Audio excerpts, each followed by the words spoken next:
Hi. So hello everyone, it's me again, Kuya Daniel, and I'm here at Makati Ford, and this is under by Auto Hub Group, and pwede tayo magbenta nito kahit na nasa Mitsubishi Valenzuela tayo. Okay, by the way, this is the Ford Territory na 2025 year model natin, and actually ngayon lang ako ulit makakaupo rito. Kasi parang yung huling upo ko dyan is parang 2022 pa. So 3 taon na rin na nakalipas. So napansin ko rito sa Ford Territory natin, sa headlight niya, kung doon nagkakamali, baka yun yung ba yung headlight niya. Tapos DRL, diba? Yung nasa taas. So meron siyang Ford LED.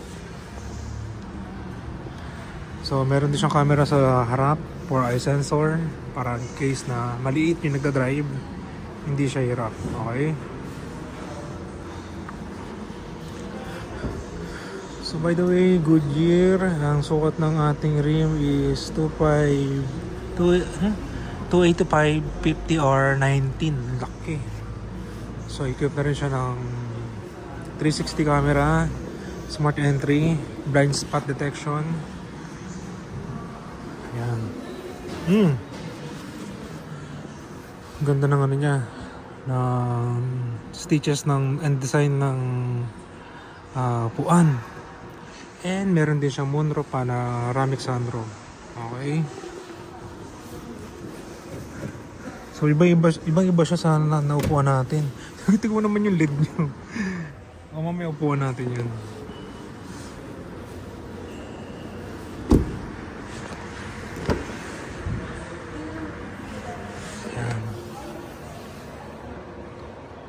So, yung pamangkin ko rito matutuwa to. Shoutout kay Faith. Ayan, no, pag nakita niya yan, no, good drive.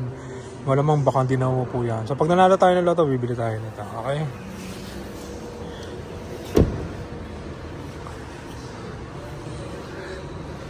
Beasting antenna. Sorry against the light lang, tas block pa siya, no. EcoBoost. So, matagal na siyang pinopromote.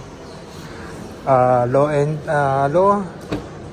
tawag dito, ang EcoBoost kasi small engine pero kaparehas niya ng lakas. Ano ba, 1.0 to 1.5 yung the usual, kasi lakas lang din niya si 1.5. so ang laki ng trunk space niya.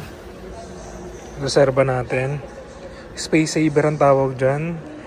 Ang purpose ng space saver is para dalhin mo siya kagad sa pinakamalapit na vulcanizing shop. Kasi yung gulong natin, kapag papalitan mo ng parehas na gulong yan, ang magiging tendency niyan, hindi pantay ng upod sa iba. Ayan. So upuan na natin tong harap. So meron siyang blind spot detection na kapag saan, pag umilaw siya, hindi ka pwedeng kumaliwa or kumanan. O yun o.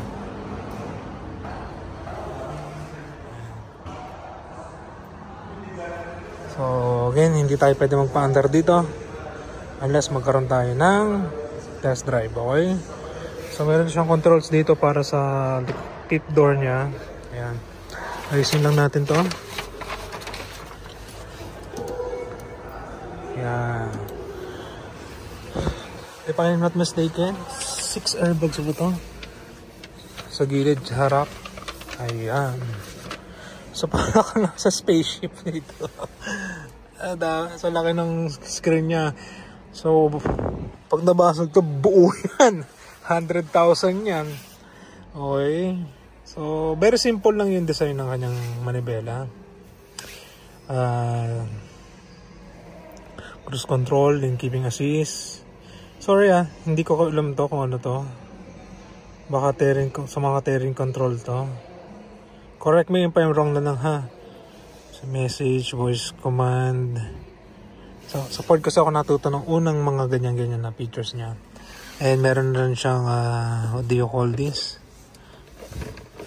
Oh, ganun pala yun.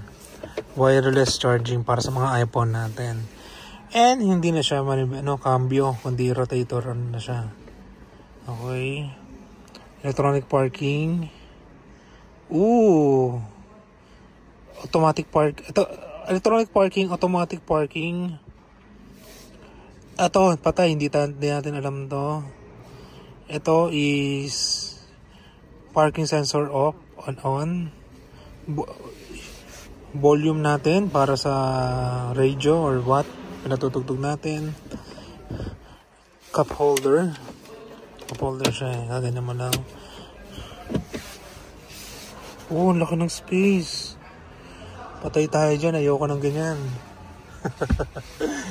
Ang ganda. Wow. Daniel Uy again. And kung plano nyo bumili ng Ford or any under ng AutoHub Group na products natin, you may contact me at 092144-8733. Okay? So see you in our dealership para i-release ang bago nyong sasakyan. Okay? Bye!